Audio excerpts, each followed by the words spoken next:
digitaljamsessions.com. Hello and welcome to this Digital Jam session. Today we're joined by Kathy from Tech City UK, also the director of Girl Geek Meetups. We have with us Oscar from Unity and Ocean from Open Market, and we're also joined by Marta from Freeformers. Welcome, guys.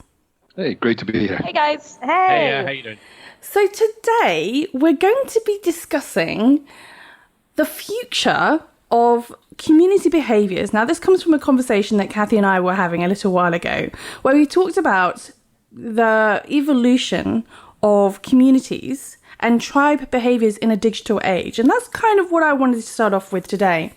Now, I think that there are definitely some interesting points to discuss around this, but the one that I want to start with, and I'm gonna kind of come to you on this first, Kathy, because it was you that kind of inspired this particular topic, is what we've seen in terms of the changes in the last kind of 5 years or so in attitudes and behaviours towards being part of a digital community versus a physical community.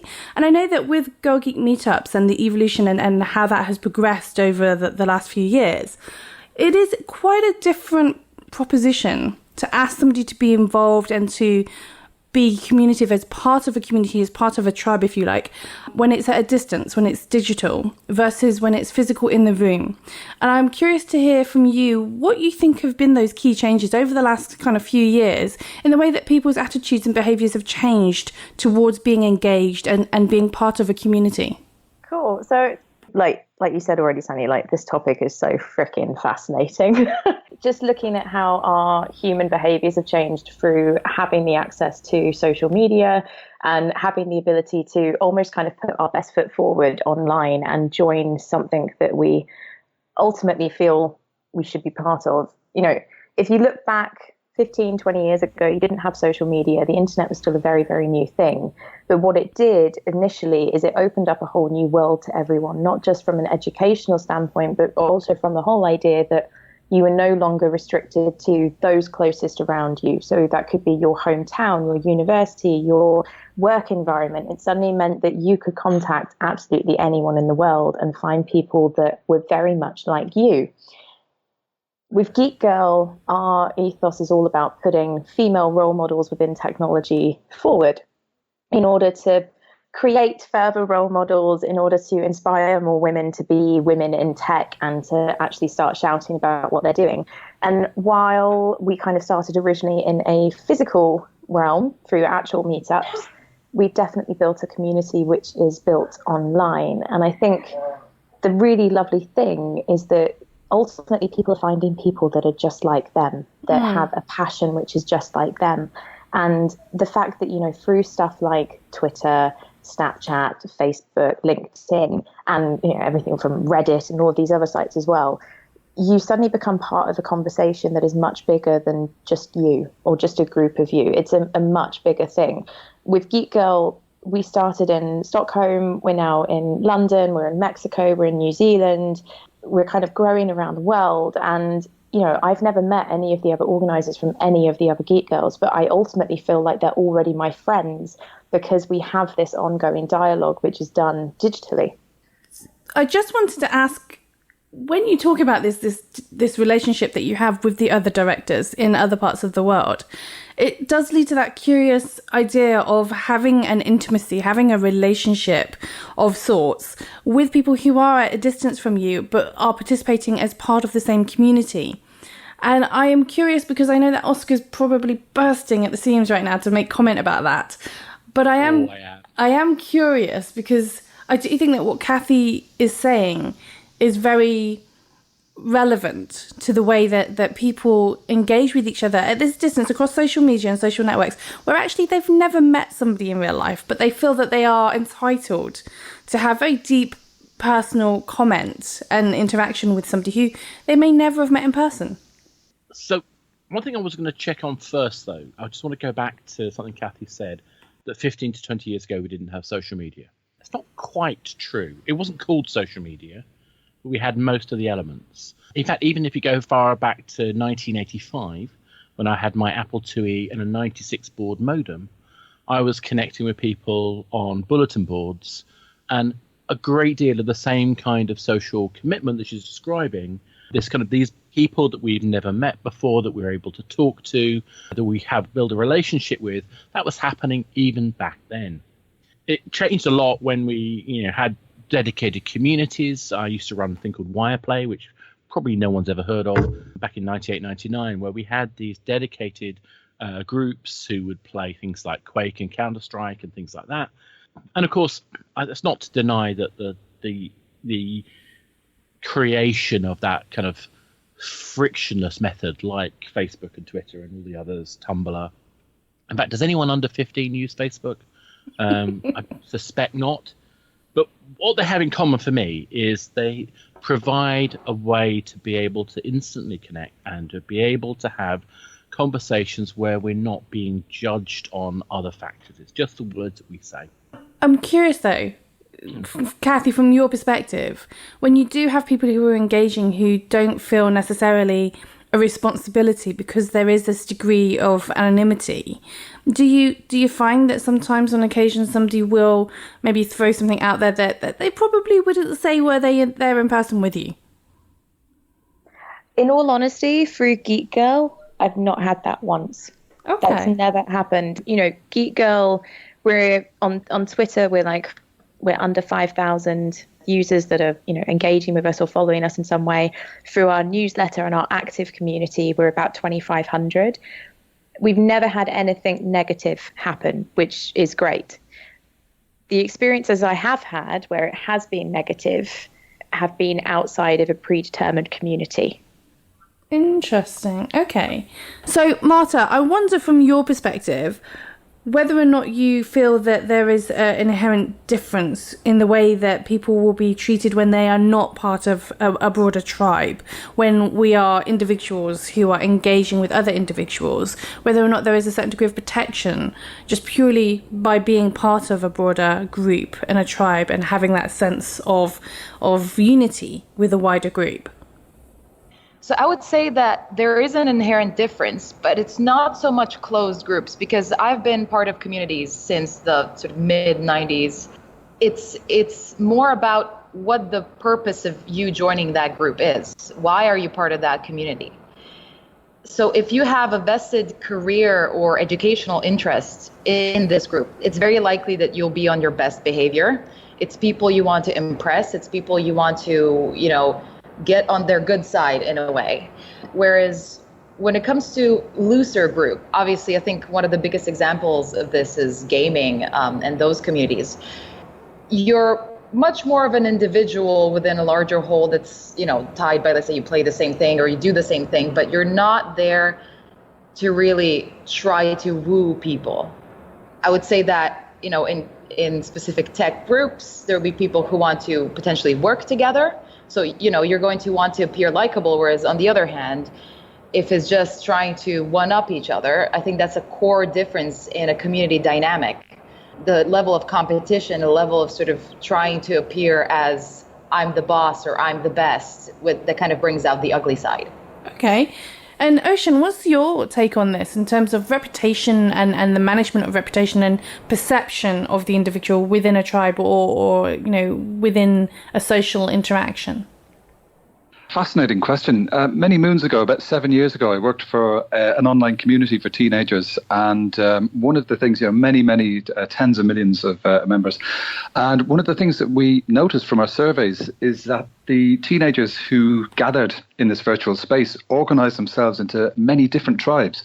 And we were kind of questioning what happened to the tribes of youth, because, you wouldn't really see the mods and the rockers and the punks on the street these days. But what we found is that teenagers would organize themselves into many different tribes online, and their different online identities were their tribal identities as teenagers. I certainly found that they looked after each other, they protected each other, they built communities, they were... They kind of had each other's back in a kind of virtual world.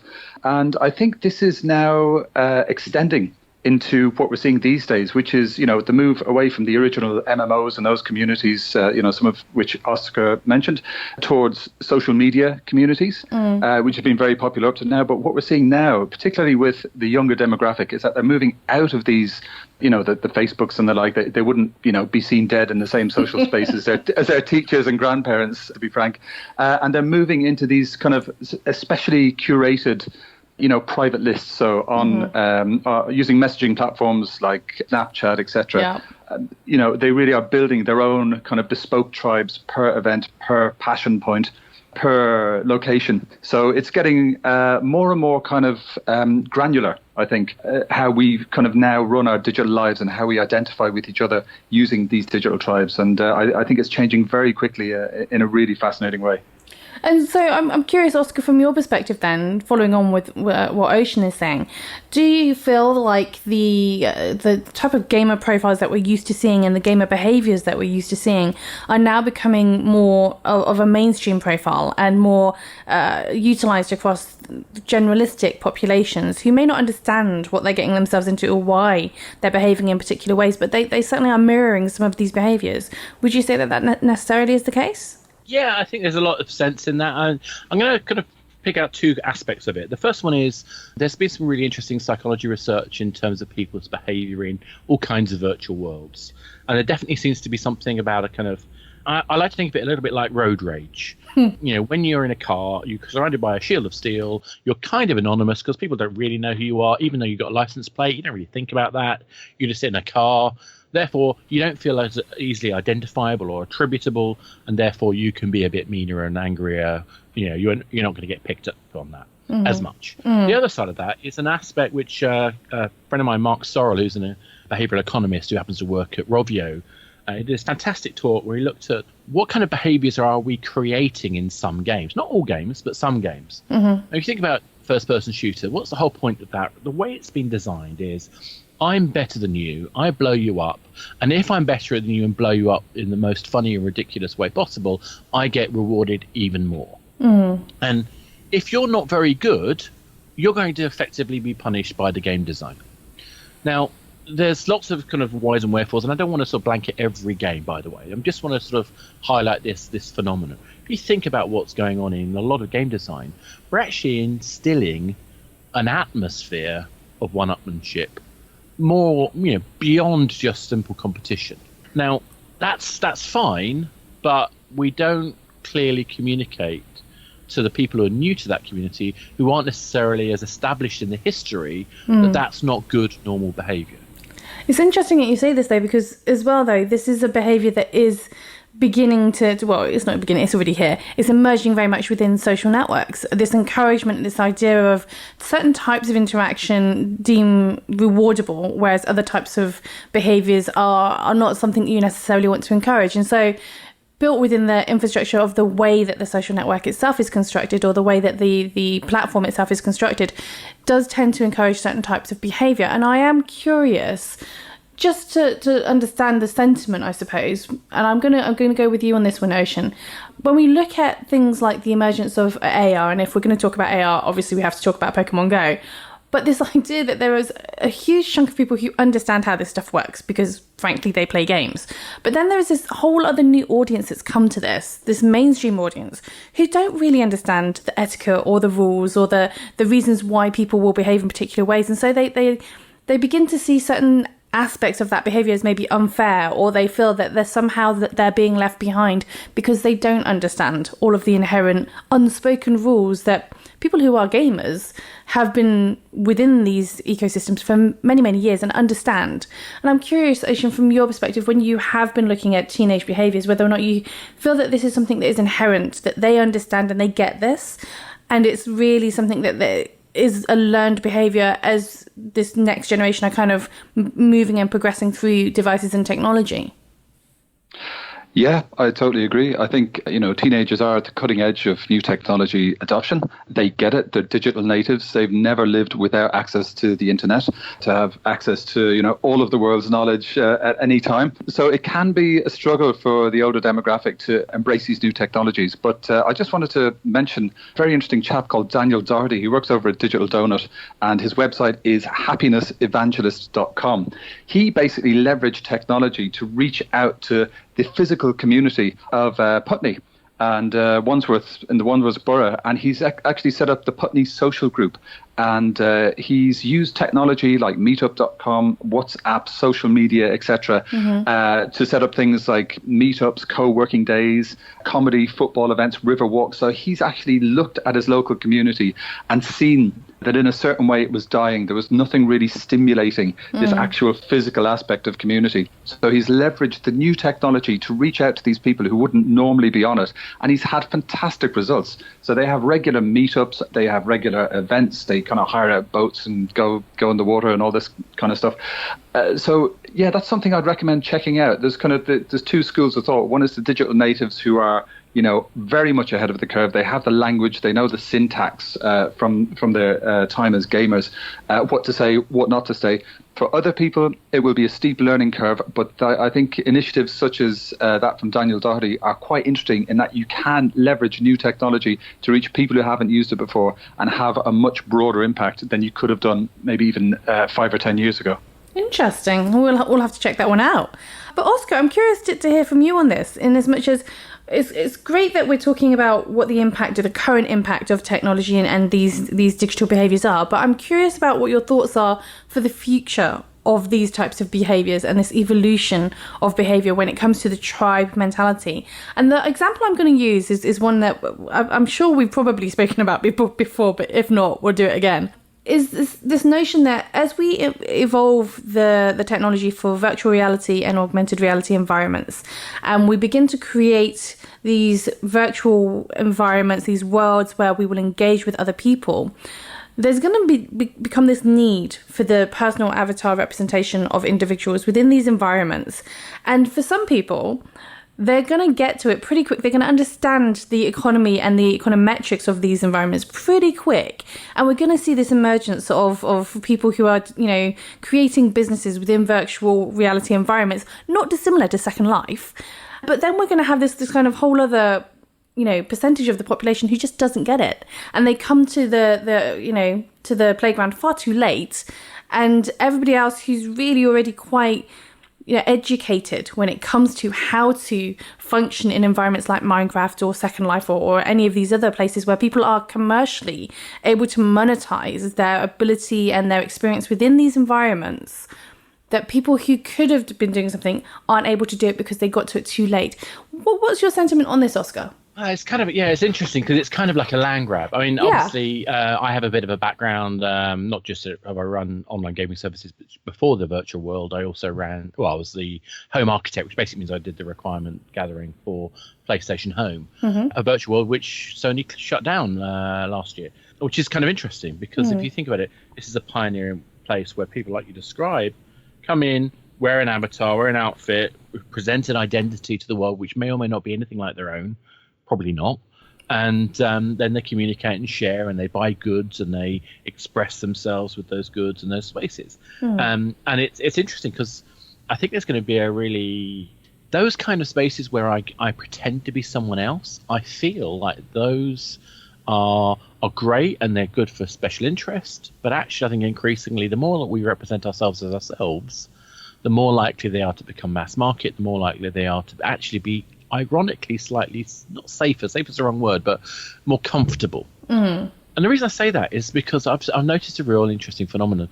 When you have people connected on game services with an anonymous ID, their behavior compared to when they're actually got their real name is actually quite different. And it comes back to that psychology I talked about earlier, that when we don't feel as anonymous, we have a sense of social responsibility, because we can be easily identified, and therefore we should behave the way we'd like to be seen to be behaving. And that sense of self is going to be a key part of how we move forward with this as a sort of economy as well. How do we how do we understand people's needs from the point of view of how they express themselves, rather than just necessarily creating a new identity simply for the virtual world? I take what you're saying, but I am curious, because there are certain types of community, certain types of behaviour where that isn't necessarily the case. And I point to the environment of dating apps such as Tinder as a for example. And I'm going to ask you, Kathy, from your perspective, who, you know, from a less game industry perspective and more kind of a real world commercial perspective, do you feel that there is going to be that desire for people to want to necessarily connect with the reality of their personality rather than hiding behind a username when it comes to these types of new environments, these types of new networks that will evolve over the next kind of 5 to 10 years? In all honesty, I think it's going to be a little bit of both. If I think about dating apps as a single lady who regularly uses them, you know, I've used everything from Tinder to a new one called Coffee Meets Bagel to Bumble to, you know, stuff that's meant to be a little bit more kind of adult like Thrinder. And ultimately with all of these apps, everyone is putting forward their best foot because it's dating. And of course you're going to, you know, you're selling yourself in some way, right? You want someone to be attracted to you and they're attracted to your best qualities. You're not going to put anything on there that is real but could be negative. But there are different extremes. So, you know, most people will put their best foot forward, but some people might put their best kink forward. So it depends on what your aim is with using the technology. If it's to meet someone and fall romantically in love, then you might do one thing. If it's to just have sex or to just explore a particular sexual thing that you're attracted to, then you're just going to make that very apparent with what you're using. And I think given what might happen in terms of, you know, future technology, we'll just continue to see the exact same thing. And I actually think that with future technology, we'll see less people using those apps to actually meet up with anyone in the real world. I think it will become more about a virtual pleasure than it will an actual sexual pleasure. That's interesting, because that does lead to that logical question of, with the ways that we engage as human beings and the fact that technology has made the world such a small place, do we feel that there is going to be this inherent lack of personal connection and physical connection to people? And I'm curious, Marta, from your perspective, when you look at the future of technology and you look at the future of the industries that we're within, do you feel that there is this danger that we're going to veer too far towards kind of the sci-fi side of, you know, let's not interact with other human beings, but let's just really lose ourselves in the digital and the technological ways that we can engage with each other?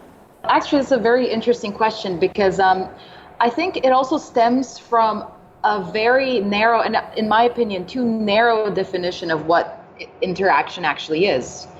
With the virtual world, with the digital world, with social media and this ability to communicate past the purely physical borders, it's actually broadened the definition of interaction, of this kind of, you know, this fear that because we're online so much that we're going to lose the face-to-face magic, or even like any need to have face-to-face interaction, I think is valid in some ways, but is an unlikely reality, because even now we're creating telepresence robots for a beginning. I mean, think Edward Snowden and his little tour. Of course, he's doing it for other reasons, but these are actually things that are being deployed into office environments because there's a craving to simulate at least a physical presence of somebody there.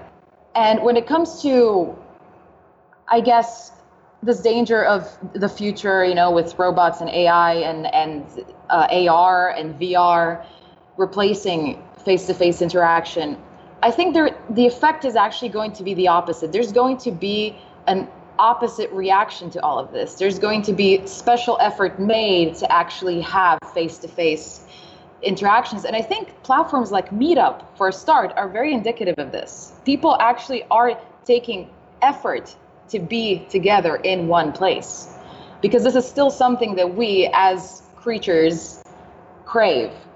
There's nothing that, you know, purely visual and audio stimuli can truly replace when it comes to face-to-face interaction. Now, will this diminish? Yes, of course, it already has. For convenience sake, I think there's definitely a rise in social anxiety when it comes to, you know, not having as much face-to-face interaction. But at the same time, I believe that there will be particular proactive efforts put into still keeping this in society, in our lives, because it is fundamental. It comes down to emotional intelligence. It's extremely important to how we communicate, how we function as a society, how we function as a species. And those aren't things that can be disregarded. It's interesting that you say this, though, because I do feel like there is a certain degree of a shift in the way that people do understand how to engage, and if you want to call it necessarily emotional intelligence, but even just basic understanding of social interaction, there is a generational or kind of a niche of people who really are forgetting and they're unlearning, if you like, certain basic aspects of communication with other human beings. And I think, Oscar, you probably have more experience with this than anybody else in this particular conversation, just purely from a games industry perspective, and the notion that actually most gamers are these, and I say this with love and tenderness because I am a gamer myself, but we do tend to have this perception of gamers being quite isolated individuals or people who, aren't necessarily, they don't get out of their basement very often. Oh God, that's such an old view as well. I know. And it never was true. It's not true, but there is that perception. Yeah, and I think it's historic because, if you think about the old D&D tabletop playing days, I did go up into my loft with my friends as a kid and spend hours up there, pretending to be in some dungeon lighting a dragon. Yes. We did do all that sort of stuff, but that didn't mean we didn't go out and do things, or, we had incredibly good, heavy metal parties and stuff like that. We were very sociable kids, and I think that's the case. Most people are multifaceted. And the idea that social media and online play eliminates all of that social connection is just nonsense. The reality, though, is that quite a lot of people who do play games as their hobby often don't have the time to get out and about as much as they'd like to. And the convenience of being able to sit there and play World of Warcraft and find other people who have that interest to be able to communicate with them is incredibly attractive. It is a very kind of convenient way to behave. But what's also interesting is the proportion of people who then go on to meet in person. I mean, it's a remarkably large, I've forgotten the number now, but I think it's something like 20% or something of people who met online end up meeting in person or something. Hey, some of them even go on to get married. And exactly where I was going. And I know 3 couples who are married post World of Warcraft. World of Warcraft, matchmaking heaven. If you don't mind, I'd like to also chime in on this one. I think it's incredibly true. Being a gamer myself, I find that mainstream views, societal views of gamers are very skewed because they don't hang out in the mainstream places. Just like for heavy metal kids, we don't hang out in the most, because we don't appear in those clubs or in those bars or at those events. All of a sudden, we're labeled as reclusive or only online or socially awkward. We found our own niches of people who speak sort of the same subcultural language and have the same interests, and we just prefer to stay within that circle as opposed to making a big noise, big loud like statements in society at large. And I think that's very true of early social media networks as well, because there are actually a lot of networks that I remember being a part of or coming across in between 1999 and 2004, let's say, where MySpace blew up, that were very niche, but had hundreds of thousands of community members, very highly engaged, and were already displaying all the things that are sort of said to be on the rise now. These, they were there. They were on things like internet relay chats. They were, on separate servers on that. They were, for example, the Gothic community had this big one called Vampire Freaks. These were really, really highly engaged communities, but they were very niche, very highly curated, and would not be of interest to anybody that wasn't into that specific thing, and therefore they went under the radar. But this trend is that teenagers supposedly are now bringing in is actually nothing new. It's just the second coming of what millennials, I hate that word, but let's call it millennials, have done the first time around. It's interesting that you say this, though, because it does raise that question of whose standard is it when we talk about emotional intelligence, we talk about social interaction and sociability. Who is setting that bar? Who is making that assumption? Because for example, you talk about these niche audiences, these niche groups, and for many people who engage with, let's call them a hardcore gamer, they might consider that as somebody who isn't necessarily very socially capable or able to function in a particularly emotionally intelligent way. But if you put that person in the middle of a Comic-Con, or you put that person in the middle of an esports arena, suddenly this person is fully functional and fully capable of interacting, because the environment they're within and the type of communication that they're trying to have is suddenly understood. They're not trying to mold themselves to adapt to an expectation of communication. So I do think that is, an important and relevant point. But what I wanted to also talk about, which I think is quite an interesting point that was raised by our lovely friend Kate Edwards over at the International Game Developers Association very recently, talking about some of the issues around the development of AR games like Pokemon Go. And this notion that there is a new law that's being passed in New York that makes it a requirement, a burden on the developer to ensure that within their game they are, for example, putting a barrier and a marker around certain types of locations that are not safe necessarily for certain types of people. So, for example, making sure that all paedophiles are blacked out in the game and that you can't be encouraged to go anywhere near somebody's home who might be on a list somewhere as unsuitable for engaging with young people. And it is one of those things that does it become the burden of responsibility for the developer to, and I'm not suggesting that the paedophile thing is an example, but there are other types of examples of, does it become the burden of responsibility for the developer to replace common sense when it comes to the way that people are engaging with certain things like augmented reality? And we've heard all the stories about people wandering into ponds or, wandering out into traffic, or all these other kind of things that really should fall under common sense to be aware of your surroundings and be aware of what you're doing in the moment. But does it necessarily become the burden of the developer to take on those responsibilities and to help educate and articulate for the individual what it is that they should be doing to engage with the real world? And I'm curious, Oscar, to hear your thoughts on this one. Particularly interesting because I remember back in 2003 or 4, I was asked to talk on a operator group conversation with the government about location apps back in those days. Because we had plans to make location games back in 2003-4. And the conversation was really quite difficult because as operators, they didn't want to take responsibility for exactly these kind of experiences. In particular, the thing that was most concerning was the idea of stranger meetings. Now, at the time, the conversation went down the lines of games like this should be age 18. Now, I don't think that's right, but at the time, I agreed with the principles. But it means that it does raise some really problematic questions. Like you say, whose responsibility is it? I think one of the things that law that they're talking about in New York was talking about is being able to mark where there were registered paedophiles and avoid there being any objects within a certain radius. And that puts a burden which is fundamentally completely misunderstands the way the technology works. B, it's hysteria to the extreme. It's like, are we saying that we shouldn't have any shops anywhere near any... at what point do we not allow things to turn up near a fast food store? Yeah, which would completely defy the point of Niantic's launch in Japan.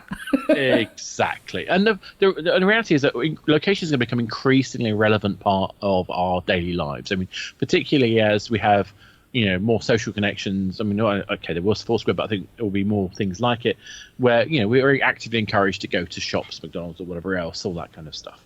So this isn't going to go away, but to assume that it's a responsibility of the developer is going to be incredibly burdensome. And actually not just, I don't mean poor developers, but I think actually it'll be to the detriment of all of us in the end. So I think, some level of consensus is part of it, but also, let's have some common agreement of guidelines that are consistent worldwide. We're having enough problem trying to work out how to access an app store at the moment. We have differences between different regulations and where you're going to charge VAT and all that kind of stuff. We need to simplify. We need to make it easy for developers to understand what their responsibilities are and do that consistently without just killing off the industry. I'm curious to hear your take on this, Kathy, given that you're obviously working very deeply with the technology community, whether or not you do think that there is a danger and an inherent risk, not necessarily just within games, but for people who are developing apps or services, where there is this almost a certain degree of expectation that there is a degree of responsibility on the company or the developer to replace some basic common sense, that actually perhaps the user should have a little bit more common sense. I kind of agree, but I think it's also very difficult to judge dependent on the company.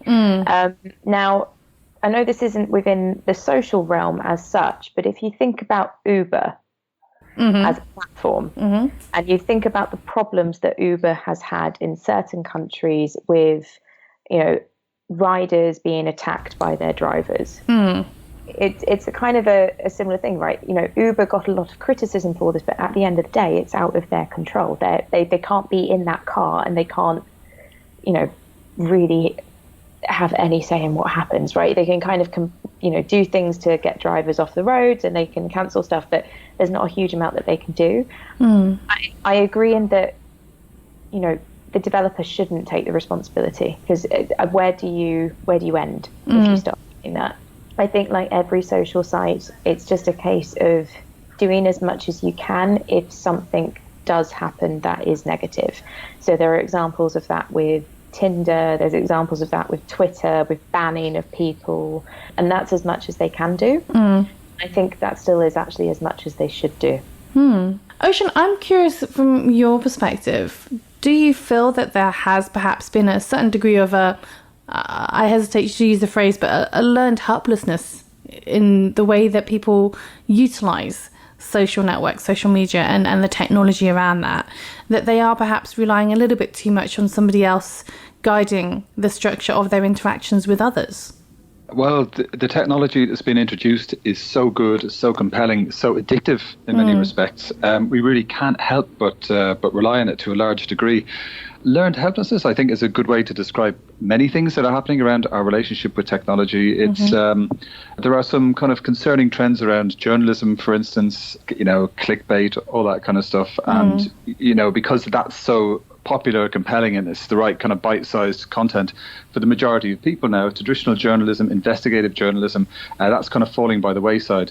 I mean, I think of course, people should develop their own common sense, and it's very important to do so, and not for them to kind of completely outsource their decision making to technology. But you do see many stories of people just blindly following their GPS into a lake in the middle of nowhere and all that kind of stuff. So this stuff happens again and again.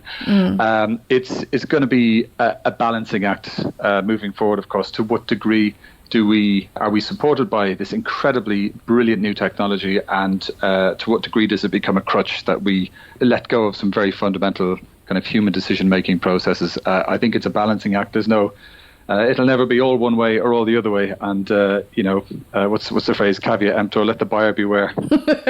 Indeed. But I am curious to understand from your perspective what you think is going to be that significant change that's going to occur in the next 5 to 10 years, be that a cultural shift or a technological shift, that's really going to change the way that people do interact and that tribes do actually communicate either with each other or with others. I'm curious, Kathy, to hear what your thoughts are on that. VR. I'm just putting it out there. I think, in all seriousness, I think in the next 5 to 10 years, we will see virtual reality come on leaps and bounds. And it wouldn't surprise me to, right now I'm sat in the second home. I could have a virtual reality headset on and I could be looking at you. I could be looking at all of you. We could actually be in a fake room having this chat, right? I genuinely think that will happen in the next 5 to 10 years time, and it could be very exciting if it's handled in the right way. It's going to happen a lot sooner than 5 to 10 years, in my opinion. Exactly. You're the expert on this, right? But I genuinely think in 5 years, let's say in 5 years, it's the norm. I'm looking forward to the stage at which we don't have a headset in our way. But I'm curious to hear from you, Oscar. What's your thought on this? Well, I actually think longer for it to become the norm. I think VR and particularly AR, actually. AR is very, very interesting. And like you say, the barriers at the moment being about, what I'm worried about is if we make some mistakes now, VR and AR could end up a little bit like 3D TVs. Yes. I love my 3D TV. I love watching really? TVs at home. I'm about the only person you'll meet who'll say that. Yes. But when you play something like Killzone 3 or Uncharted 3 on your PlayStation 3 with Move controllers, it is an absolutely phenomenal experience. When you go and stick your Oculus glasses on, or particularly I adored playing with the Vive. The Vive is an incredible experience. But until we get to the stage where we're actually injecting the light on our retina, we're going to be in a situation where there's always going to be a disconnect between us and some piece of technology which has to provide this experience. And until that goes, I think we're not going to get people doing it at a mass scale. That's not to say I don't think it's going to be a great market, though. I think more important in some ways is the lessons of location gaming. And Pokemon Go is not an AR game, in my opinion. It's a location game. I know it's a very subtle and annoying difference. And I'm a bit pedant when it comes to these things. But the idea of layering data over spaces is going to be incredibly important. But this trick is going to come for people who don't have the Pokemon brand, is what they can do when they're not walking around. And until we see that working, I don't think that's going to change either. So I think we're going to see lots of improvements, gradual improvements, until we see this AR world become a platform that everybody can interact with without feeling silly by putting glasses on. Okay, and Marta, what's your take on this? I would actually echo the bit on AR, but I would focus it on innovations like the Microsoft HoloLens, actually, which is seeing some very, very interesting applications. Like they recently started using it in construction and things like that. And when they had that Minecraft demo that just blew my mind, I think things like that will actually make the way online communities interact, meetups they're able to have, to a new level. I think it'll take gaming in particular into a new role in our lives in a way, because gaming will sort of also seep into the background a little bit more, because it would facilitate new kinds of interactions, not just in the genres that we're used to now, for example, first-person shooter or MMO or whatever it is. It's actually become more of a social tool. That line between gaming and social interaction will actually blur more, in my opinion. But at the same time, this technology and these leaps will put a new emphasis, a new premium on actual face-to-face interaction, face-to-face meetups. And I think that in our minds and our lives will become more valued than ever. So technology, I think, will have this sort of action and reaction in the next 5 to 10 years. Okay. And Ocean, what's your take on this?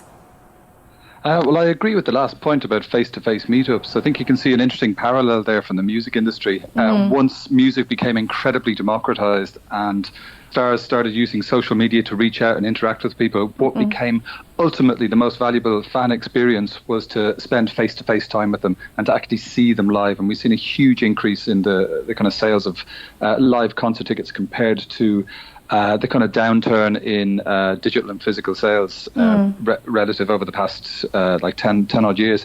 I think in terms of broader trends, the fourth industrial revolution, as it's called, the introduction of IoT, or the Internet of Things, where everything is connected, I think this gives more opportunities for our devices and, if you like, our digital lives to connect and to build new communities and new tribes. I think it's pretty early days in terms of the social aspect of IoT, but I think it's going to be huge. So if you're going to talk about IoT, I have to throw in there Internet of Beings, because I still think this is an incredibly interesting evolution of the Internet of Things, talking about the Internet of Beings and the association of value for the individual within this economy and this ecosystem, which very much hinges on this peer-to-peer economy and the sharing economy. And I think that is going to become a very interesting trend, that we're already seeing this emerge with things like Uber and Airbnb and other services like that. But I'm really curious to see how that ends up interconnecting with the Internet of Things as these devices and these objects become connected. So Just thought I'd throw that in there. Fascinating. So, as always, we like to give our listeners a way to be able to find out a little bit more about what you're up to. And we would encourage you to do that by sharing with us your social media handle of choice. And I'm going to start with you, Kathy. Cool. So if you want to follow me and all of the weird stuff that I get up to with Geek Girl Meetup UK and Tech City UK, which I promise is not weird, you can get me at Kathy White 10. It's Kathy with a C and the 10 is numerical. And what about your Girl Geek Meetup handle? Yeah, so we are at GGM UK. And if you also want to follow Tech City UK, that is at Tech City UK on Twitter. Lovely, thank you. And Oscar, what about your good self? So I have an old role-playing game name for my Twitter handle at Athanasius, which is ATHANATEUS. But you can also get me when I talk about my Rocky Horror mobile game at Rocky_Touch Me. Wonderful. And if people want to find out more about Unity, where would they go? Oh, the usual unity3d.com or a new URL, madewithunity.com. Lovely. So, madewith.unity.com. madewith.unity.com. Wonderful. And Marta, what would be the social media handle of choice? So for me, if you want to follow what I get up to with Freeformers or even a recent project related to NASA, you can follow me at Twitter at martholio. That's if you get the reference, basically, you're really cool. Or not, or not, just as geeky as I am. And if you want to see what Freeformers get up to, because we do some pretty out there things, you can follow us at freeformers_UK. Wonderful, thank you. And Ocean, what would be your social media handle of choice? Well, you can find me on the Twitter. I'd love to connect there. My handle is at Oisín Lunny. I better spell that for you. It's an old Irish name. It's at OISINLUNNY. And I share a lot of stuff I read, events I'm speaking at, articles about IoT, mobile tech, and even the occasional mixtape. So I look forward to meeting you there. And if you'd like to find out more about Open Market, just go to @openmarket or openmarket.com. Thank you. And Oscar, just whilst we have you here on this call, would you care to explain a little bit about what's coming up in October with Special Effect? Yes, so we've been pulling together a few of our nearest friends, and we're trying to see if we can pull together a audacious feat of a 24-hour podcast. I'm going to sort out all the details and we'll be communicating it out shortly. The idea is that Tanya and myself, Steve, Des, and Andy, we're all going to get together and round the clock do lots of very intense conversations and funny things, game show format panels, all sorts of things like that, and all for the games charity Special Effect. Wonderful. Well, thank you all for joining us today, and thank you for listening. If you enjoy this content, don't forget to subscribe and review, and follow us on Twitter at Digital Jam Ltd. digitaljamsessions.com